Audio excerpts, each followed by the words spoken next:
Ozone Lair Media. I got the fellas in the house. Appreciate y'all pulling up. All right, so first of all, welcome to Syke. Thank you so much for being here. I'm going to have you introduce yourselves in just a moment. Before we do that, we got to start the show off properly. Need both of y'all, one at a time, take the card and read us what it says. Mine says, I found out I'm terrified of elevators, so I'm taking steps to avoid them. Mine is, did you hear about the restaurant on the moon? Great food, no atmosphere. They sold that shit. Damn. I love it. And just to keep it rolling, we'll toss that fucking card. The fucking main one. Hey, what's a gone? Bonjour, famille. It's Bump Jonas, and I'm here with Ozone Lair Media. Who the hell are you guys? What's up, man? Rick, man, go ahead. Set it off. I'm RikcRikco. Most know me by Rick. Some know me as Rico. I'm the host, editor of Ozone Lair Media. And this is the homie Dennis. Yes, sir. Yes, sir. Hey, man, thanks for the invite, man. Yeah, Dennis Ortiz here. Co-host.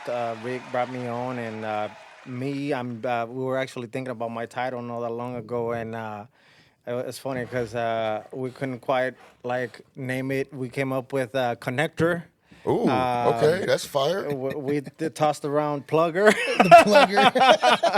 Because he was like the plugger connection. Let's keep spitballing out right now. Yeah, but for real, man, I'm in charge of just thinking of topics to talk about, bringing in guests, and really just chopping it up, man. Organizing the agenda too, figuring out what we got coming up and who's coming on the platform, and yeah, man. You're the calendar guy. Yeah. Like I mean, and I don't mean that in a bad way. Hey, man, I'm organized, so it's all first right. of all, we're about to have a sit down and sex, y'all. Let's get started. Make sure I wrap my intro correctly. Yeah. But no, when it got to the point of hey, let's sit down, let's get on each other's platform, and especially when there's a team, you always know there's one guy that does the outreach and does the talking, and then there's one guy that pushes the button. You know what I mean? There's an initiator and then there's a finisher, right? And right. I was like, okay, which one of the two is gonna be the one that closes the deal? And so when you're like, I'm gonna get you in the chat and we're gonna get an invite out, and you're like, hey, can you send them an invite? Okay, that's the guy.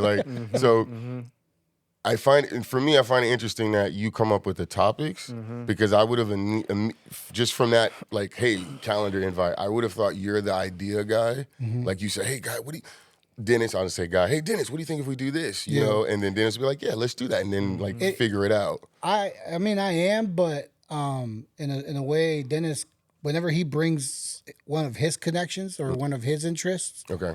he's responsible for it. Okay. And whenever I bring one of my interests, I kind of have that, that ability to make the choice on that one.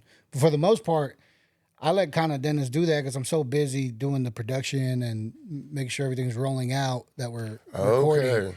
You know what I'm saying? Okay, so there's another. So you're not just a prima donna in this thing. No. As fly as you came in this motherfucker, you're not just a pretty boy. We talk shit around here. You know what I'm saying? And you're not off the hook, sir. I see you, man. Coming in. He came in here looking like he has a particular set of skills. He's got all the credentials, man. Yeah, we're gonna talk on that though, because you guys have very interesting backgrounds. Yeah. I'm not gonna say polar opposites, but they're not necessarily backgrounds that would always have overlapped. So I'm curious how y'all came together and how Ozone Layer started. But I also find it interesting though, you guys are interweaving the different, I guess, tasks. Yeah. Right. So there's some admin work here. There's some guest finding. There's some topics, but then you just mentioned production, so that's a whole other thing, right? So I wanna kind of just for a moment, we're gonna get back to the past, but I want to talk about now in a sense of how do you guys approach the roles? You know what I mean? How do you decide who does what?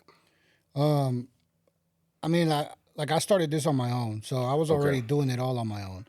Oh, that's a different layer altogether then. Yeah, Okay, I was already doing this all on my own. I have, I think, reached how many episodes? Do you remember how many episodes when you kicked in? I don't remember what episode it was, but it was over 10, 15 around there. Okay, so you were already in a groove at that point. So I was already in the groove. I understood all the aspects of it, but I also knew that how far I could take myself by myself, and I knew where I was lacking and what I needed to fill in. So I had to, restructure this whole thing and be like, do I really want to do this by myself, or not? Because I know if you want to go far, you need a team. If you want to go fast, do it by yourself. Come on now. You know what I'm saying? Come on now. You know what I'm saying? And I never wanted to do it by myself. I never built this thing for myself. Just, the whole idea of building something was for my loved ones and my friends. You know what I'm saying? Okay. So that's okay. And that's when, I started picking and choosing who would be a good asset to this project. So how does Dennis get into the picture for you? Dennis gets into the picture because before I was even doing the podcast, this dude's always invited me to networking events. He's always doing some type of networking, and he's also he's the person I'm not in public spaces. He goes in there and shakes hands. I'm not. I'm the guy in the corner. You know what I'm saying? Chilling. Trying to figure out how to get back to the blunt. So, yeah. Exactly. I love it. Yeah. All right, so you guys are a bit of an odd couple in that sense. In like the, the opposites work, complement each other scenario. Okay. Right. So how then, talk to me a little bit about the process of, I guess in some ways, delegating the work. Like, how did you figure out what you were going to be good at? Well, man, it's just all kind of happened very organically, for real, man. I've always been a big supporter of Rick in whatever capacity. I mean, back when he was an artist, I used to help him when he would reach out. Hey, man, I need to orchestrate this video. I need models and or I need videographers, whatever it is. And because of the networking I've done and the connections that I have, I've been able to orchestrate the needs that he had, and so not only that, he's also invested in some of my projects. Right, Tequila, he covered all the food for that video shoot. Wow, which that's a $500 investment just to feed all the people that were there.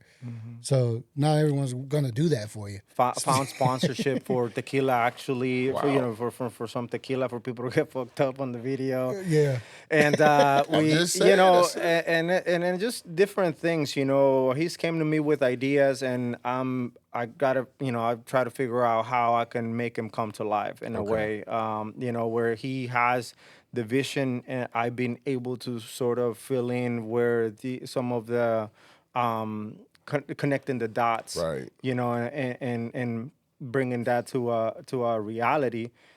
So you're a problem solver. I am. Yeah. That I am. I think that I do. Where there's problems, I see solutions, and I've always just kind of had that mind, where I can immediately think of something when somebody throws problems at me, and we ended up collaborating in that way. And as far as like the podcast, when he came to me.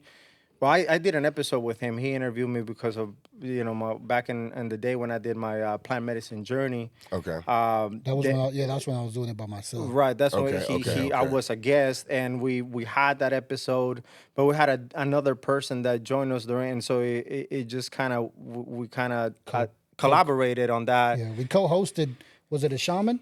No, it wasn't a shaman. Space holder. It was your space holder, because he did an ayahuasca ceremony in Peru, and we had which basically he's a guide. He's the guide of all the tourists that go there. Okay, so he came on the podcast with us. So he had the expertise on this, and so we both interviewed him. So that was kind of like, I think maybe that's where he got the idea from. But it was just that episode, and then time went by.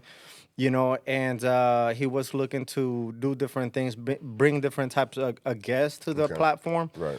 So I ended up bringing this gentleman named Barry Kangtop. He has an anti-aging clinic, and so we talked about anti-aging, and I was also co-hosting that with him. Okay, so now we start. I was co-hosting it with him. I was gonna say, where'd you sit? I did not know what to ask on that episode at all. Yeah, which is wild, because he's a doctor. What's crazy is you got a baby face. What don't you know about anti-aging?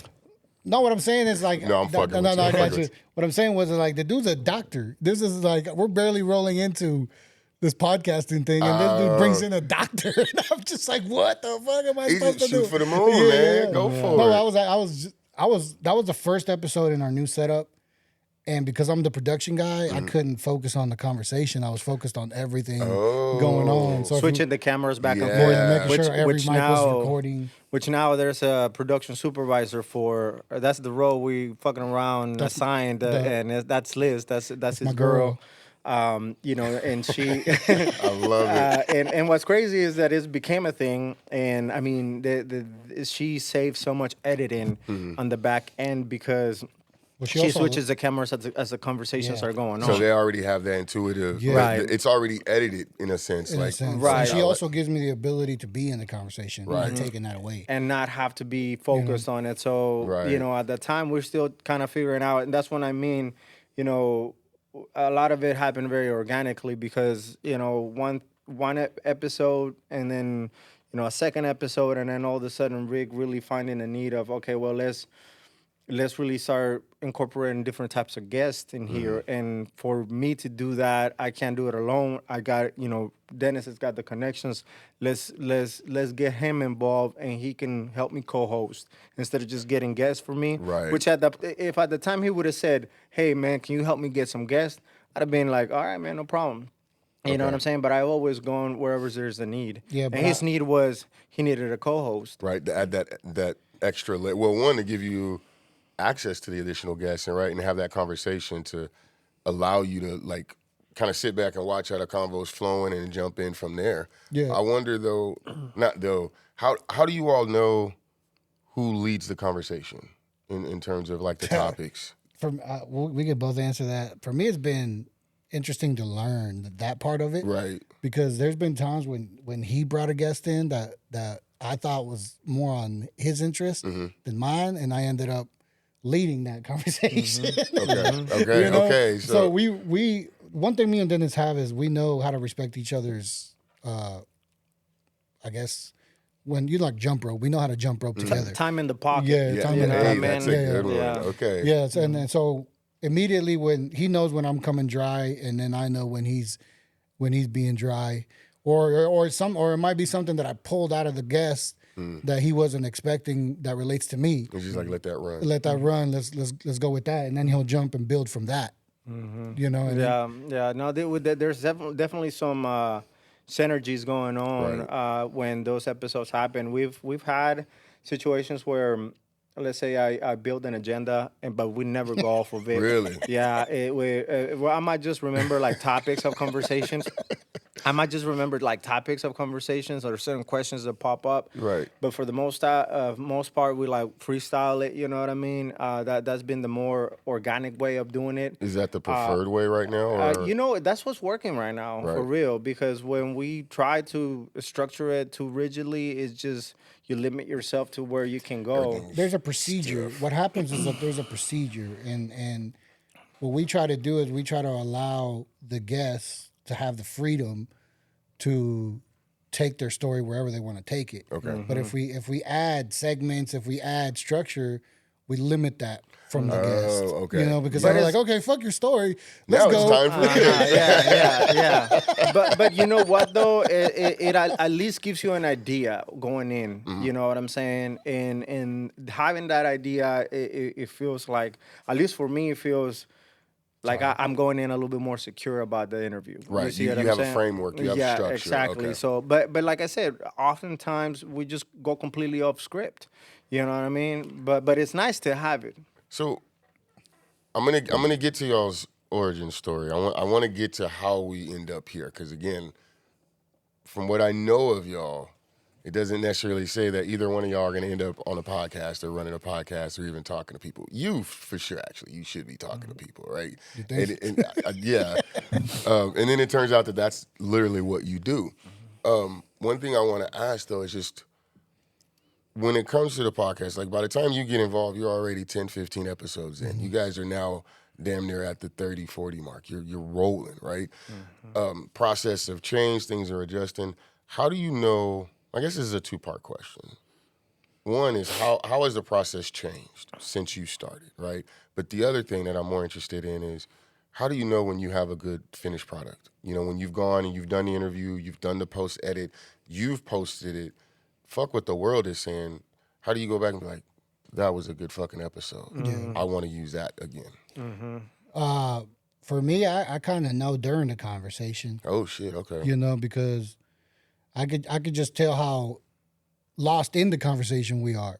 You know, versus trying to scratch for questions or trying to build. Because when it feels natural to us, we know that it's flowing. It's giving. When we feel like we have to pull questions from what they're saying, that's when I feel like the episode's not going to be as strong. It's not gonna hit. And normally that that comes from nervous from the person that's we're interviewing. They don't know how to express themselves. They don't know what it's like to be on a podcast, so they don't know how Like what to do. Like one thing I told him, I was like, look, we're going to be on podcasts. We need to make sure that we're bringing value to them, so we have to tell our stories in a certain way that's going to generate clips for them. You know what I'm saying? Right. Okay. And people don't understand So that. how do you, I want to get to you, but how do you do that without being like over the top soundbitey? You know what I mean? Yeah, I know what you mean. I feel like you got to find who you are, bro. Just Like flow. use your talents. I'm naturally I'm a comedian, bro. Like I like laughing. Yeah. So I use that. I'll throw in a joke or I'll say the story. I could say something serious in a joking matter, but still be serious. hit, okay. You know what I'm saying? And I know Dennis has his own style. That's So, no- and I do like. I normally know when it's a good episode, much like he said during it, because you definitely feel the energy. right, okay. You know what I mean? But I don't realize to what extent until Ricky starts putting shit out. And then And when he starts cutting these clips and putting them out, I'm just like, man, bro, like, how'd you bring that to life in that way? You know what I'm that's saying? because in the moment you don't see, like, I mean, and I agree. You just know. Well, I you have to know, do that. But when you're in that moment though, you don't necessarily know that it's happening, right? And then don't, and right. then it gets to the editing Because like, you don't know that oh, it's going to end up, shit, you don't realize that it's going to end up being a clip. right. You know what Well, I'm saying? until because you're the clipper at this Yeah. point. I know. So when you I know while it's happening. you know, okay, so everybody he's like, no, motherfucker, I know. I know when it's happening. So you're like, nope, that's a clip. Yeah, that's a clip. Well, I'm starting Okay. to get to that point, but he's also got a lot more skin in the game, because he had been doing it 4 years before I even came into the picture. So I've had to have a short learning curve just to catch up with him. Oh, that's a good point too, right? You see what I'm saying? I've only been Yeah, doing 'cause- this for a year, just last year alone. One of the first things I noticed when I brought him in was how much more patient I am with myself when it comes to speaking Really? versus him. I feel like I didn't know at the beginning, but I had to go back and watch some episodes and realize that I had 10, 12, 15 episodes of learning myself and listening to myself. Right. So whenever I speak, I don't say a lot of filling words or Right. you know what I'm saying? Yeah, because you've learned how to cull Yeah. those out, whereas Right. and so he's over here like, what the, and you're like, bro, calm down, and he's like, Yeah. okay, I got He you. called that out, like, I it's crazy, man, sometimes, because you don't know at the time, and I was nervous, at first. You like, cameras are intimidating, so it's like it's hard not to focus on it. And I remember, we used to do some vlogs too. Okay. We ended up doing this one called the Oliver Building, which is nuts because I look at that video and I still cringe when I look at it. I'm like, man, I did terrible there. But what's crazy is it's got the most views. I was getting ready to tell him, take that shit down. But then he's like, man, that video is actually performing well. Well, one of the things I want to add, because Dennis recently got hate for, I don't know, people like they think that he like tries to present himself for more than what he is. So he kind of got like some hate. I was like, oh, you think you're all that and this and that. But like one of the things I know about Dennis is, for one, he came to America when he was 14, right? Mm-hmm. Okay. So the English curve at 14 is different from mine. I came here when I was 5. Okay. My accent got flushed out way before Yeah. he was even here. When you're 14, it's really hard to flush your accent out. The older you get, the harder Yeah. it is. Yeah, it's just Yeah, you know? and I still like there's still words I still can't say. Like cafeteria took me forever to say.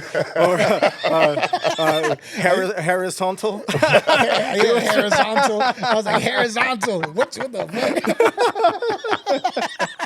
You know? oh shit, I fucking Man, love bro, it. Harry but no, it's crazy, you know, bro. Yo, man, it's crazy though because, like, you know, when you get on this field, you start getting in front of cameras. It highlights a lot of the defects. You see what I'm saying? Okay. And there's people that are going to notice that. You see what I mean? And maybe focus more on that than the value that you're offering. And so I honestly didn't see, you know, this coming because I'm like, man, do we really have haters this early on? Because I'm like, Yeah. we just started, like, you know, and I'm like, I feel like we're not even for real like that big enough to be No. like getting critics type Yeah, of deal. like, You know what I'm saying? I mean, that's one, but the other part I'm stuck on is like y'all are pretty chill guys. Y'all are nice guys. And It's all cultural though.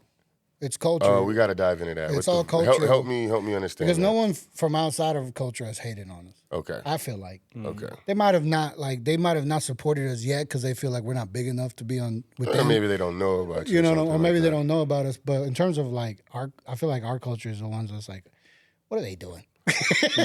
You know what I'm saying? So okay, all right. Let's. I want to get into that just because it's a little spicy, but also because I think that's if I'm being honest, I think that's a mirror to most other cultures, right? There's always that layer of Yeah. we like, spoke about this on our 70 where we were talking about this, you know what I mean? support and like keep going. My bad. No, you're right there on it. Like if I'm putting it out there on the table, the common trope in the black community is that black folks don't support themselves, right? Or we don't support each other, or we, you know, we'll get mad at the level of customer service you didn't get in a black restaurant, but then you go to a white or another restaurant and you're happy with that shitty service, or you're okay with them haggling for you for this or that. So Do we do that?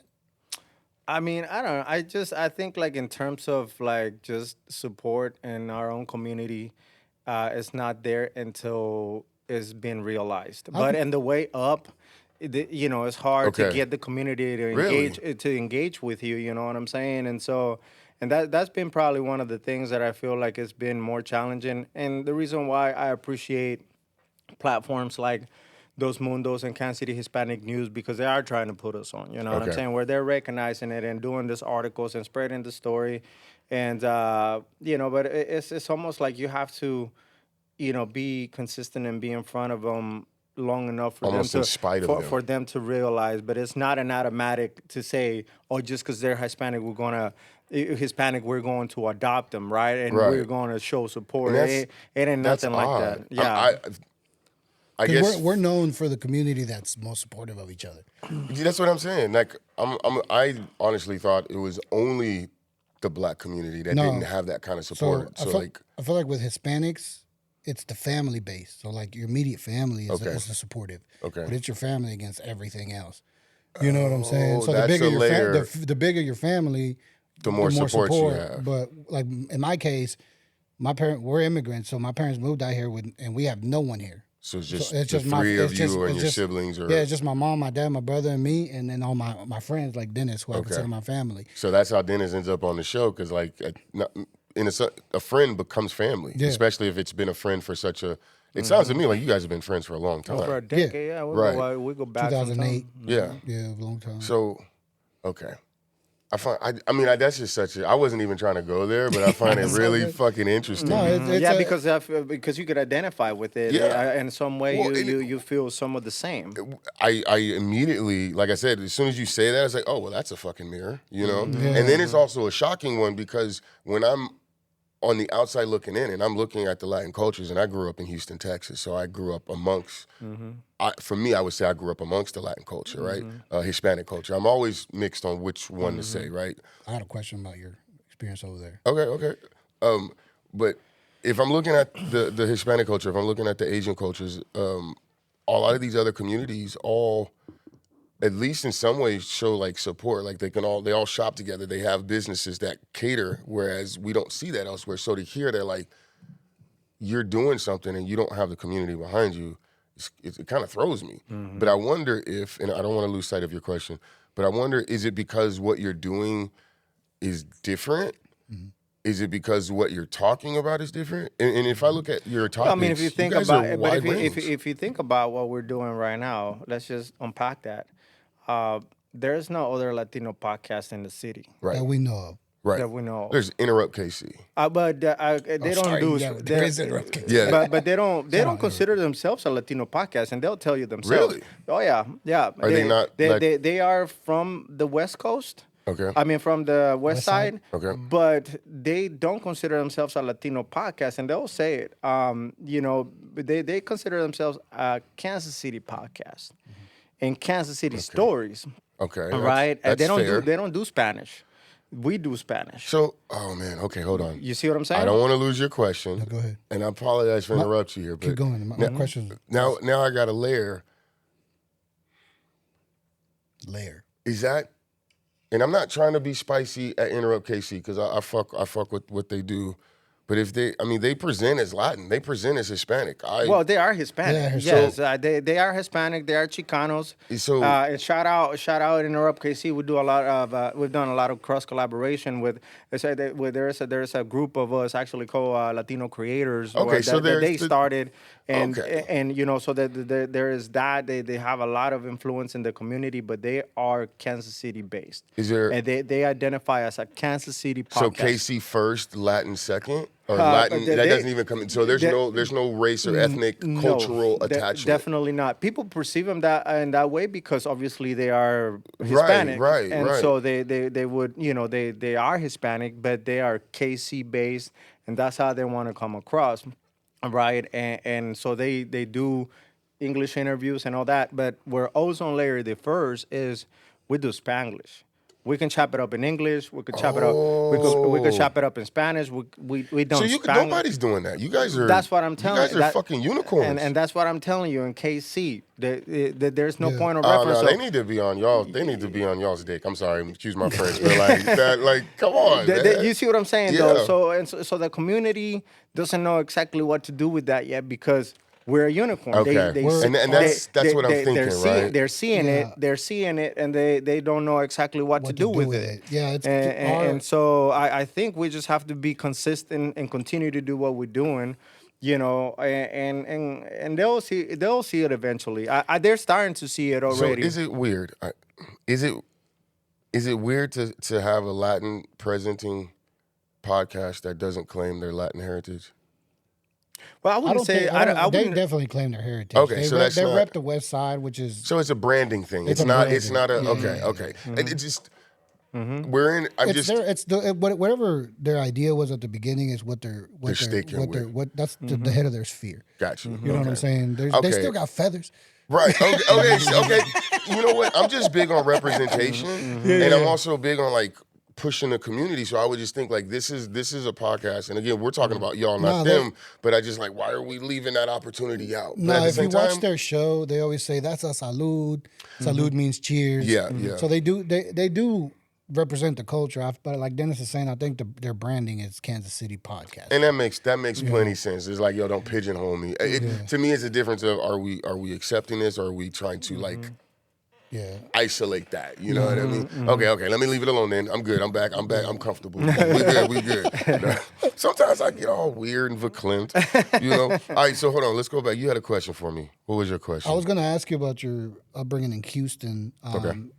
Early in the Kansas City days, the Latin and the Black community, it wasn't very popular to see us together. Yeah, I've heard that. You know what I'm I've heard saying? that. Because I used to work on Independence Avenue, and I grew up in Belton. You know what I'm saying? I grew up, and I had my friends from Grandview, Abnorm. I told you about them. So I've always had Black friends. To me, it's never been a division since It's standard to ever. you, yeah. To me, it's standard. But working in the inner city, I've noticed that there was a lot of division there.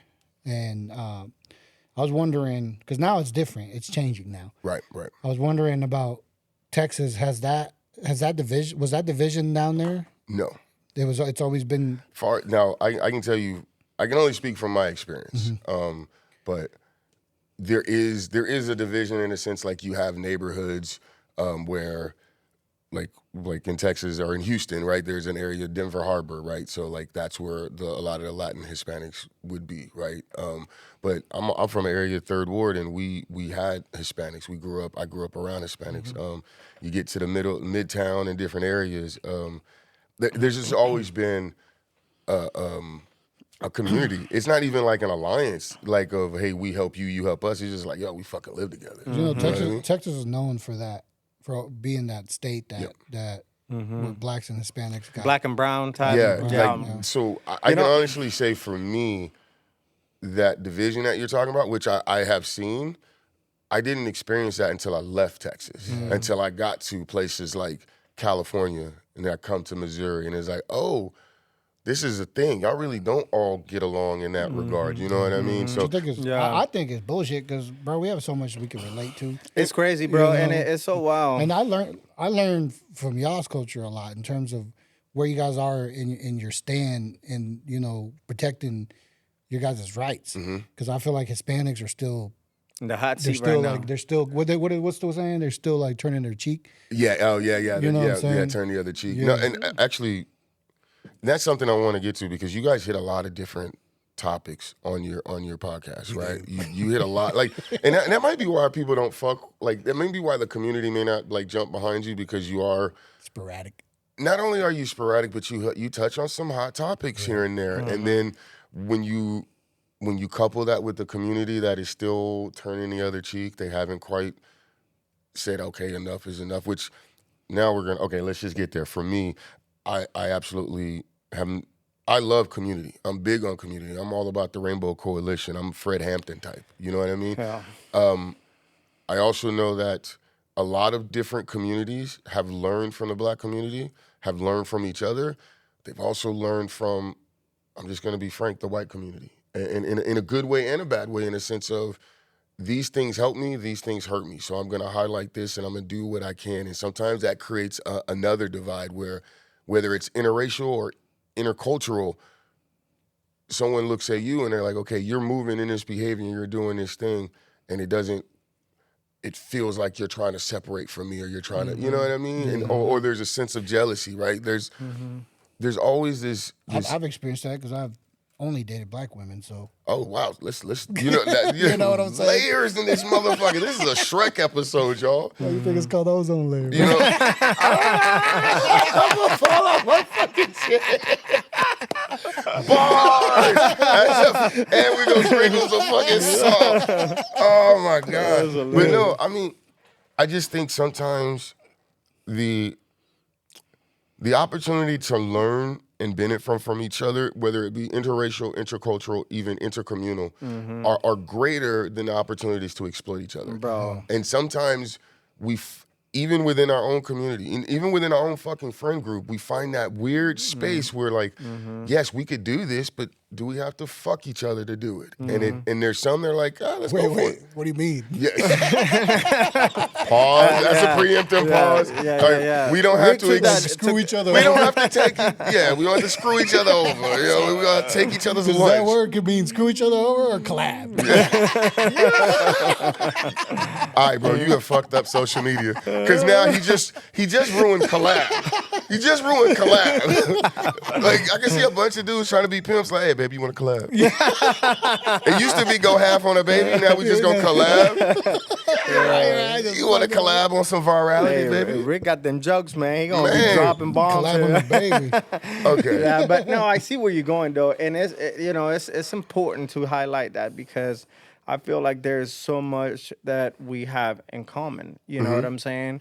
A lot of areas where we overlap as community, you know, and let's say from a networking standpoint, right? I've noticed that, for example, the Harlem Black Chamber of Commerce and the Hispanic Chamber of Commerce now are under the same roof. Okay. You know, and that's a first-time initiative. You see what I'm saying? And Okay. so A first-time initiative. A first-time initiative. Okay. And so I was like, man, this is good. I see something here. Because Kansas City can benefit from that. Why? Because I think in areas like film and music, we certainly, can come together and maybe help, like, put those industries out there. Right now, bro, there's an opportunity to lift those up, man. Yep. You know what I mean? And so I think that if we do more cross collaboration and figure out where we can create value, man, Right. and focus on our commonalities, this black and brown initiatives can really end up producing a lot of, value for all of us. Yeah, You see what I mean? And the thing is that Kansas City is like a broken relationship. Oh, You know what I'm shit. saying? It's like a broken relationship. And right now, we need to stop focusing on politics and we need to start focusing on actions that are going to heal. So are we abusive or are we toxic? I don't know. I really don't. I don't know Ooh. if we did it to That- ourselves or yeah. if someone else did it to That's us. rough. You know That- what I'm you know, saying? I don't okay. know. The only thing I know is that Well, I mean, I don't want to look at you and be like, I don't want to fuck with Sprinkle. Well, Salt. this I don't is want the to thing. do Exactly. that. If You you, know think, what I'm if saying? you think about it, in that sense, that we're talking about, a broken relationship, and it's right because it comes from historical things that have happened here. Redlining was a thing. Putting everybody in different pockets. All the Latinos out there on the west side, Right. And then people, and so this sort of like division, The 71 project. right? Okay. There's sort of like division, where it's like, okay, well, that happened historically. Right. It created different communities in separate areas. Yeah. But we are way past that now, man. Like we're you see what I'm saying? We're here now, and we have an opportunity to merge and do things. You see what I'm saying? And come together and say, okay, how can we be of value to one Everything another? comes around. You guys are talking dangerous though, in some ways, right? Bro, you have to, bro, You play too fucking much. bro, you have to be, bro. You have to be, because you know what? In the times that we're living in, if we're not helping each other out, we're gonna be in trouble, man. You see what I'm saying? We gotta come together, because the only way out of this is together. Is together, dog. Yeah. You know what I'm saying? Like, We all want to be the ones, right? We all want to be the ones. We want to be the face of this thing, but we can't do that. Everyone's got their time. I feel Right. like everyone will have their shine. Right. Sometimes someone's got to come in first. Someone's got to pop that door open. We don't all have the tools to get that door open. I mean, if you look at this is a bit of a tangent, maybe not the right analogy, but if you look at action movies and shit, right? Like everyone wants to be the hero that has the catchphrase, right? That busts through the door, right? But there's usually like the SEAL Team 6 guys. There's the guy that there's always the specialist everyone has a special quality, right? So someone has to fucking lay the bombs and the booby traps. Someone's got to pick the fucking lock or blow the door. Like, you could be Not the only hero just in that look- moment. Look at the process of movies. Let's say an action movie, there's the action star. He's the star of the movie. Right. But there could be one part for one guy that's it's a joke. That's what I'm saying. And then And that then guy gets a starring role in a different movie just Bro, because of that scene. Look at Donkey from Shrek. It was just, you know what I mean? Yeah, Like, yeah. nobody expected, Nah, legend. you know? You know? Come on. It's a legendary role right now. And now, okay, we did tangent. We can't, but it worked. It made sense to me. I don't give a fuck y'all. Yeah. Y'all be all right. So, I want to pivot off of that a little bit, and I want to get to y'all's stories. This has been a hell of a conversation so far. I really appreciate y'all's time. So, 5 years old, 14 years old. Yeah. So, you guys are both immigrants. That's heavy.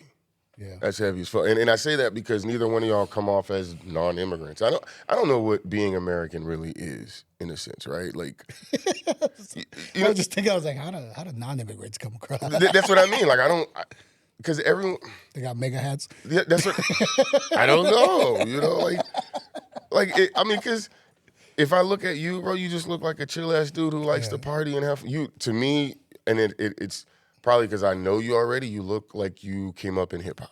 Yeah. Okay. If I look at you, you look like you either operate a business, probably are telling people what to do. You look like you get money. And that's why it's like, why are people hating on him? Like, oh, he looks like he's better. Like, no, this dude carries himself like he feels really good about himself. So Yeah, I'm surprised he got that comment before now I did. I'm gonna be honest, because you don't come off cocky, but you put the fly shit on, and that's usually who people go after first. Yeah. You know what I mean? So, but I wanna get to how did you guys? I mean, we don't necessarily need to get the heart-wrenching aspect of how you came to America, right? Yeah. But like, how did you How did you integrate and get comfortable enough to be able to now be in front of a camera? That's a long fucking journey, right? Who you want first, me? You've been talking a lot. Let's go to you. Yeah, go ahead. So for me, it took a long time, bro. Honestly, coming to America was a big derailment in my what would I say? Not a derailment. It just took time to I had to learn English first before I could continue school. Okay. Right. So I came in first grade. So it took about 2 years to get the language. So you had a delay. So I had a delay. Okay. Had a delay, and ironically, math was the one I was delayed in the most. didn't even need the language for that one. You know what I'm saying? I bet he count them checks right now, though. I bet he count them dollars correct this time. You know? But so because of that delay, I struggled my entire high school career. Okay. Focused on trying to fit in, because in Mexico I didn't have to fit in.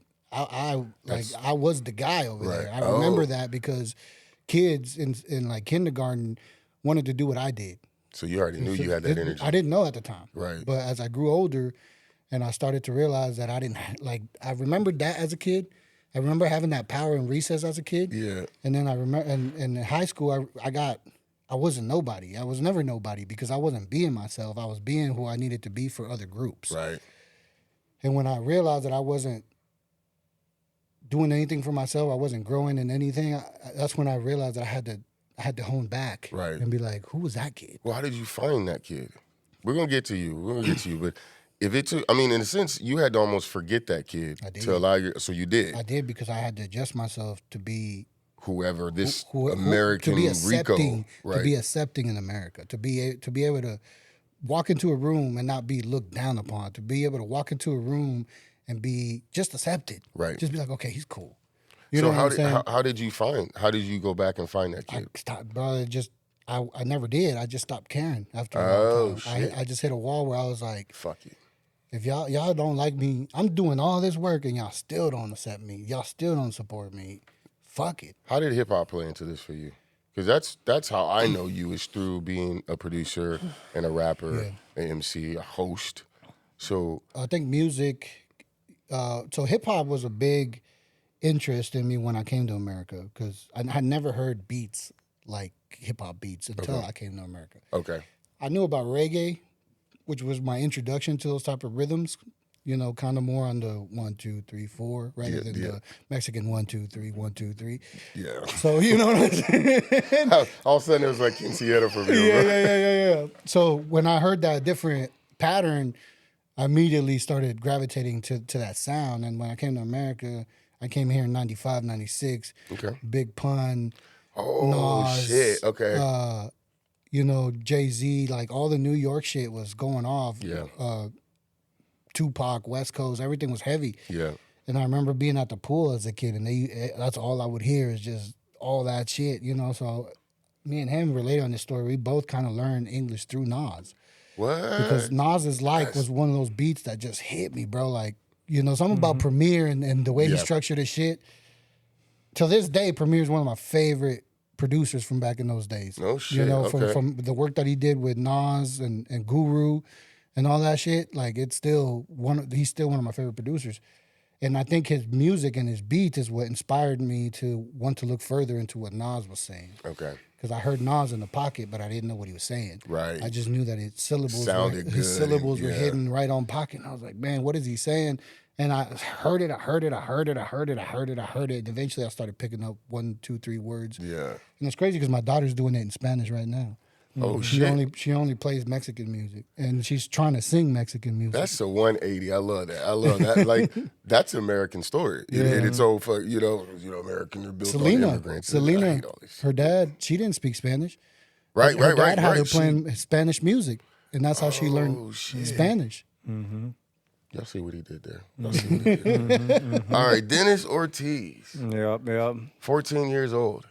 Yeah, man. And by the way, you don't have we were talking earlier about like losing accents. Like, you don't have a bad accent, or people can understand you. The thing is that I had to learn, but I didn't speak a lick of English when I came to the States. So at 14. At 14, and so immediately that created this social anxiety, where you're not confident, you don't want to speak, and overcoming that really took years, man. It took a lot of embarrassment throughout the years to just sort of expose yourself and, like saying the wrong thing or saying just the wrong thing and, and really just exposing yourself to just being afraid of being in front of a crowd and talking, man. And my trajectory was different than Rick's in the sense that, I went the corporate, school. I got a master's degree in business, and so congratulations! Thank you, man. I appreciate it. But but you see what I'm saying, though? It's like I can't remember how many times I was in school doing a presentation in front of people, and just being terrified, and you know what I'm saying, and having that reaction of just stuttering or sweating, and you know what I'm saying, they just being and just being comfortable in front of others and not being afraid of speaking. You see what I'm saying? And now you are networking like crazy. and not just that, but also being in front of the camera. So that was a different, getting used to as well, and so I feel like, I had to expose myself to my insecurities long enough to conquer them. You see what I'm saying? I got to watch them go through this. Yeah. Wow. So in a lot of ways, you guys have this. I'm forcing it on you. You guys probably have like this really deep respect for each other, knowing each other's story, but also getting to see each other grow in the process. I want to ask for you, but I think it fits for both of y'all. I mean, the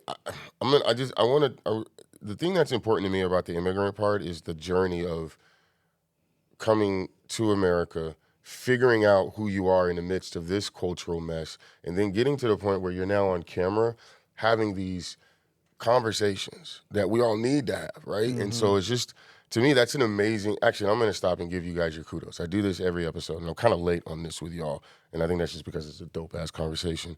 But I always want to stop and give people their flowers. I think it's important that folks get their accolades, not like, oh, they've made it, let's give them the flowers before they're dead. That's great. But when people are in the process of becoming who they are, every time that you get an opportunity to get a boost in your confidence, I think is important. And I think you guys both deserve your flowers. One, not just because, oh my God, they were immigrants and they came here. That's great. I mean, you wanted to make a life for yourself, you didn't have a chance or whatever. I'm not trying to make a light of it. I'm just saying that there was an opportunity in a situation and you lived it and you did it. And what I think is dope that you guys deserve your accolades for is that you both have overcome anxieties. And regardless of the situations, you've said, no, this thing is not going to be a hindrance. If anything, it's going to be a challenge, and I'm going to learn from it. Both of you guys are learning from yourselves, from each other, and then you're getting out here and you're giving us the conversations and the information that we need. Whether as a black person, getting to know more about the Hispanic culture, or as a fucking podcaster, getting to know about other, like there's just as a businessman who connects with other businessmen. You know what I mean? There's a lot of good shit that y'all are doing in spite of what you could be doing otherwise. So I just think it's very fucking dope, and y'all deserve your accolades now. Appreciate that. Flowers and roses, we'll edit that shit in there too, you know? I mean, what color flowers you like, you know? So, okay. When we get to the point of shooting the episode, I mean, you guys, again, you talk about a wide range of things, and you both kind of develop the topics, right? How do you corral a guest that will not stay on topic? Or do they even have to stay on topic? Have we had one? I feel like I feel like when the guests come to sell their product, that's when it can get crazy. It gets weird. Because, you know, there's people come to tell their story, and then there's people come to tell their story to sell their product. Right. And that's when things get a little difficult, because there's a lot of repeating that happens. You know what I'm saying? Like, okay, we already heard that story. And redirecting, because we have to focus on the story, not on the service or product, and you know, and that's our job, to extract that by asking the right questions. But to do that, you have to step in with curiosity. You know what I'm saying? Right. And we've never really had a guest that wasn't willing to go in a certain direction when we're asking questions. You know, to the day we've heard time and time again, you guys made me feel comfortable, and That's- That's something we have to sharpen more though in terms of keeping, because they don't have the experience. Right. They're just doing what they do every day. We have to get better with making sure that they bring out who they don't bring out every day, so we can help sell them, so they can, and therefore more sell more. You know what I'm saying? So what you're saying is really it's our job, it's your job to curate or guide them. it's not up to the guest. Yeah, it's not. Most up of them to, don't know. It's up to us we to know. ask the right questions and lead with curiosity, and that's one of the things, as you were mentioning earlier, is figuring out who we are and how we show up in this scene and this platform, and it's been a process of becoming. You know what I'm saying? And so, and little by little, we're starting to kind of understand who we are in terms of values. We definitely are a platform that is creative. When I Right. think on Ozone Lair Media is creative, we collaborate. So collaboration, That's key for you guys. we keep it 100. So we're authentic. You know what I'm saying? And and we just we starting to discover all these things about us, where we have a more solid foundation to stand on. You see what I'm saying? Okay. And now we can step in with confidence and tackle that conversation, because we know what So we're now you have standing. no reason to be afraid or shy Yeah. away from any conversation. Exactly. Okay, so haters be damned. Come on in, y'all. Come on in. We can deal with the haters now. We're good. Yeah. I feel like we come from a mindset of taking care of people makes us feel good. Okay. I never was raised with a mindset of take care of yourself before you take care of anyone else. So how did you get that? I almost feel like you're just gonna resonate with that anyway, in a sense, right? Because of the way you're talking. You guys both, well, you said you have a small family, right? A brother and mom and dad. Are you a small family as well? I got 2 daughters. Okay. Yeah, I got 2 daughters, an 18-year-old and a 3-year-old. Whew, shit, Yeah, man. tell me about it. Okay, we'll leave that one alone. Somebody didn't listen in between. Layers. This motherfucker, Eddie, man, give him a stand-up sit. But I guess how did you learn the sentiment of taking care of others when you didn't have a large family to take care of you, right? Because when the family's not there, someone else is. So Okay. to me, I've always known it's embedded in us to take care of our parents, respect your elders. That's a thing. That's a cultural thing, or is that just how you were raised? Like take care of your elders, love your grandma, they're the ultimate respect. Chanclas be damned. We still love Yeah, y'all. we still gotta love mama. It's just a level of respect that we're raised with. So like growing up, I never heard the term "take care of yourself." Okay. Take care of yourself before you take care of anybody else. And I feel like that's kind of how, because that's embedded in us. I feel like that's how we move. Because I feel selfish making this show about me. Like I can't sit here and create a podcast about me. Right. Right. You know what I'm saying? I can't. Yeah. Because God didn't. That's not what God wants me to do. Right. You know what I'm saying? God wants me to help someone else. Right.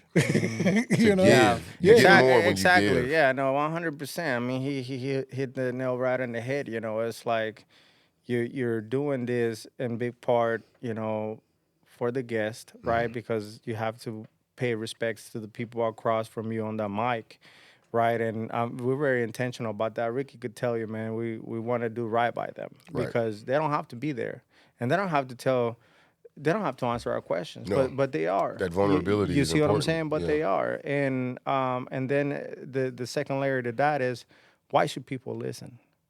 You see what I'm saying? Why should what we're talking about here matter? You see what I mean? And that's that sort of back to what Rick is saying. It's not about me, right? It's about that person on the other side of that camera on the receiving end, Right. and what they can get from what we're saying. You see what I mean? And so that's essentially, a weight of responsibility also, as as somebody that steps in front of the camera, in front of this mic, and now you're talking spitting your shit, Right. right? What are you gonna talk about? Yeah. Right? Like, You know, we're all listening. Yeah. This stuff, how it's irrelevant. Are you making an impact? Why should people listen? And these are questions that I constantly ask myself since I step onto this platform.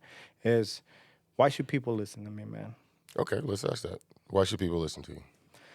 Because honestly, man, I think we're stepping into this platform with authenticity, and we're really just trying to show people that there's hope in the stories. You see what I'm saying? There's a lot of negativity going on out in the world right now. Right. And what I hope we can do with this platform is show examples of people that have been there and done that, and be of inspiration to others that could be in similar situations. Why should we give a shit what Rick has to say? Why should you listen to us? RikcRikco, my bad. Let me say that shit correctly. You should listen to us because there's two types of people. There's people that sell you stuff, and then there's people that give you stuff. And we are giving you stuff. So, the support is simple. Just subscribe to our channels. Help us out. We're not trying to sell you nothing. We're literally just telling our stories in hopes that people can relate to what we're doing, to motivate you guys to be more free with yourself and allow yourself to pursue your purpose.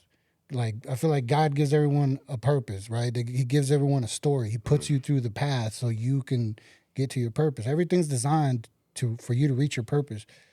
But you get sidetracked when you start thinking about things that are self-gratifying and not for others. And that's when you get lost. And that's everything that I'm trying to do. The whole reason why this podcast was even built was because I've said this on I-70. People have always told me that I always have the right things to say. I heard that so many times. It's happened multiple times through this I've heard that conversation. multiple times in my lifetime. Okay. I've been through so many trials and tribulations. I've lost shit that could have killed me. Like, some dudes died going through the shit that I went through. Damn. You know what I'm saying? Because they committed suicide, not wanting to face what I faced. Right. You know what I'm saying?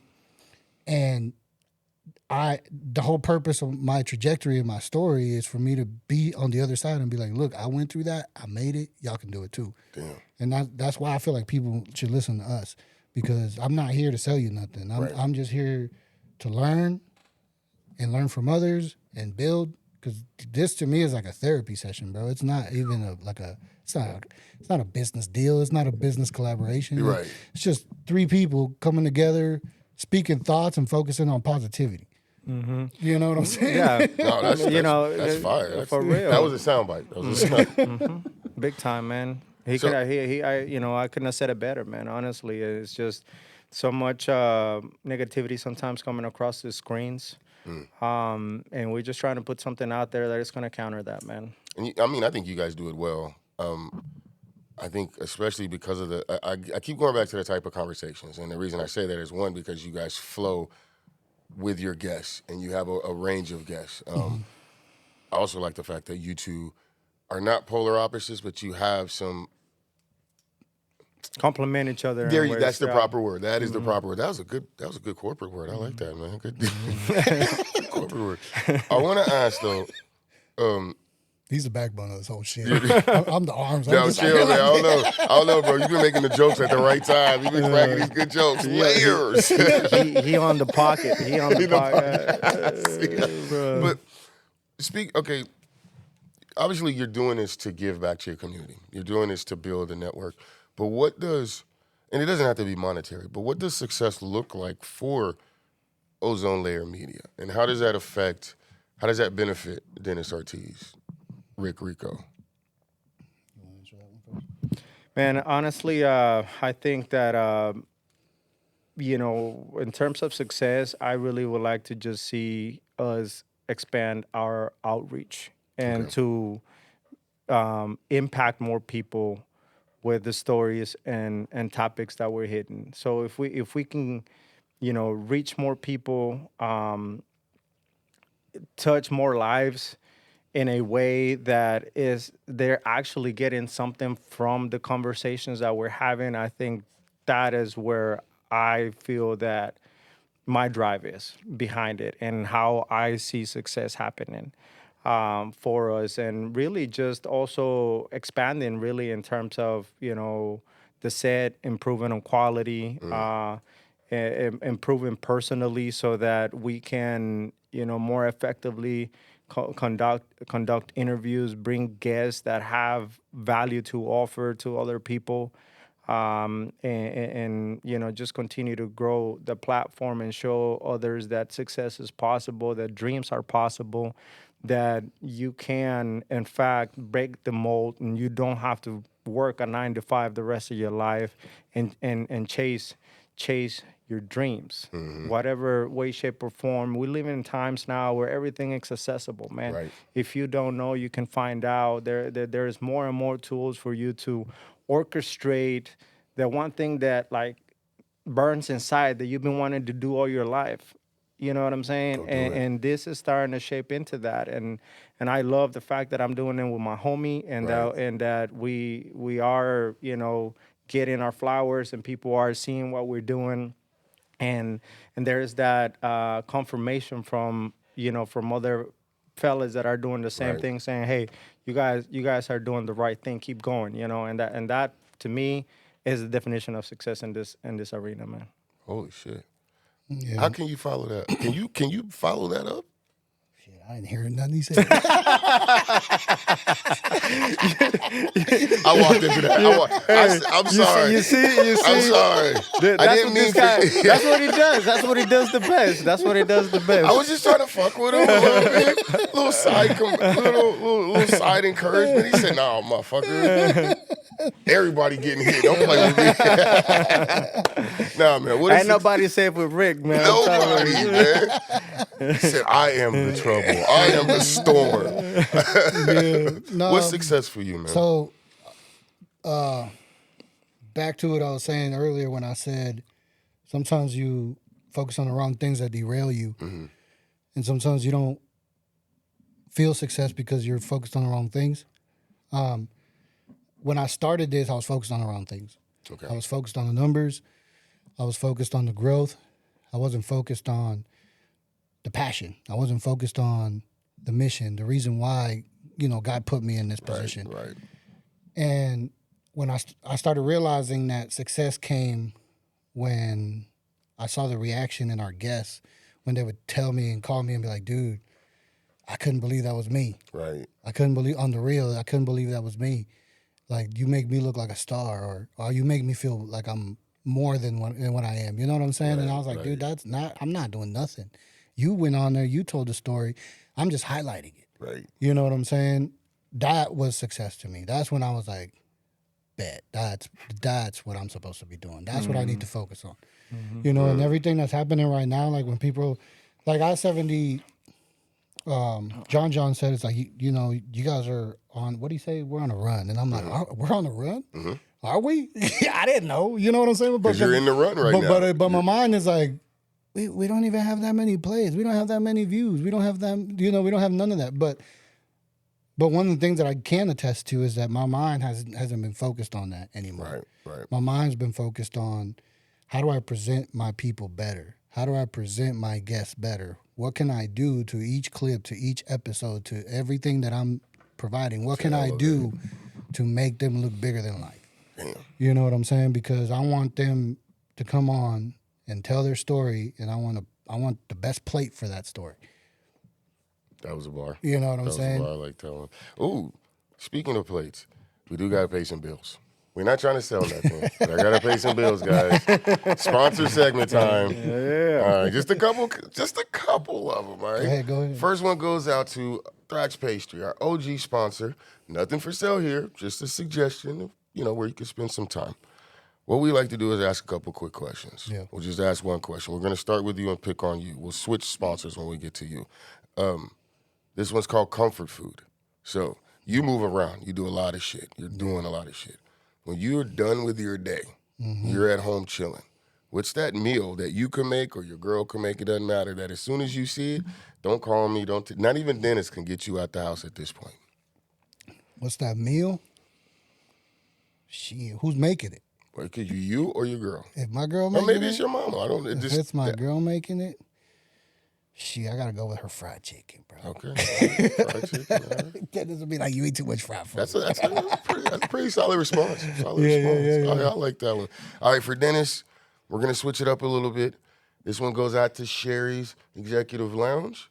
If you ever need a place to go and get a cigar and get right with your soul. That's my boy Jason Sharp. I felt like this will work for you. Make sure you tap in. Jason Sharp, Sherry's Executive Lounge. Just go meditate on your soul and hang out with them all weekend, anytime. Just tap in. Great spot to be, man. It's not just the cigars and experience out there. And I felt like cigars work for you for some reason. You just kind of had that cigar energy, right? And so what I want to ask with that, there's a lot of different ways that people present cigars, like when they're smoking and what they do with it. For you, when's a good time to light up a cigar?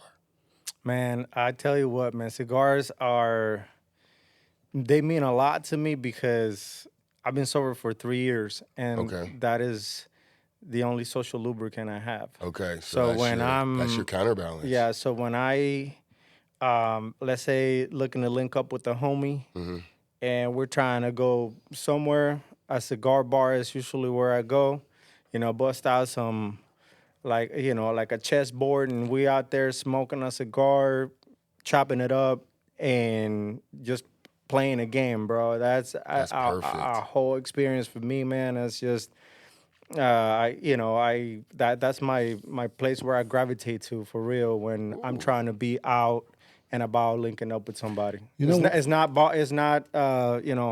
like clubs or bars anymore. So there's cigar lounges. Social, the third place social type of situations. That's a good one, man. Yeah, that's a good one. I'm trying to get there. I'm still. Yeah, Black and Mild. I'm still Black and Mild. Fucking sauce. Fried chicken and Black and Mild. Yo, do I have the Latin Shannon Sharp in this motherfucker? You know what he did? There we go. Yo, okay. That was a good one. I got to give up. That was a good one. All right, man, look, this has been a hell of a time. I got to get us up out of here. I'm going to ask you all the same question I ask all of my guests. Y'all can answer it together in parts. I don't care who goes first. When it's all said and done and they've watched the show and they've listened to the episodes, what is it you want your viewers or even your guests to walk away with as far as the Ozone Lair Media experience? Go ahead. Those guys ain't that bad. That's it. You know what I'm saying? Wow. Because I feel like every time I drive, bro, I'm in danger when I'm driving. You know what I'm saying? Like, come check us out. We're just normal people. We have hard experiences just like you. We have difficulties just like you. We have beautiful moments just like you. We're just like everyone else.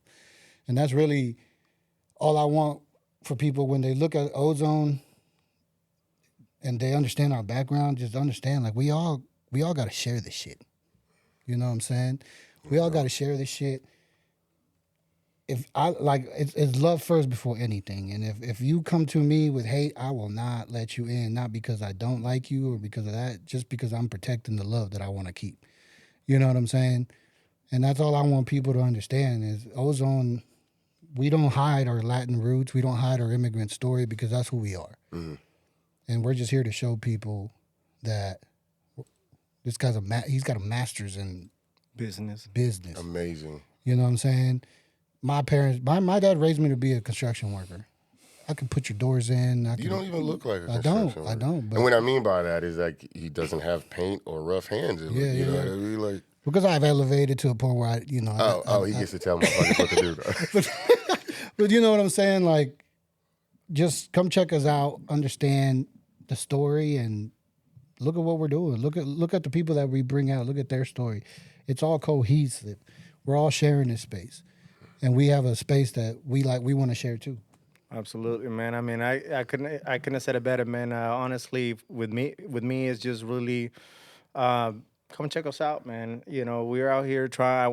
We hope that you guys can see the trajectory, that you guys can learn from the stories from our guests more than anything. And, hopefully you could get some inspiration from the stories that you're hearing, and that if you're going through tough day, that one of these episodes can maybe shift the energy, even if it's just a tad bit, to help you get you through the next day. Guys, I'm not going to say anything else. I'm just going to get us up out of here because that was the most cleanest outro or explanation. You guys are media trained. Well, never mind. He has a master's in business. This is what he does. But hey, Bump Jonas, and I'm here with Dennis Ortiz, RikcRikco.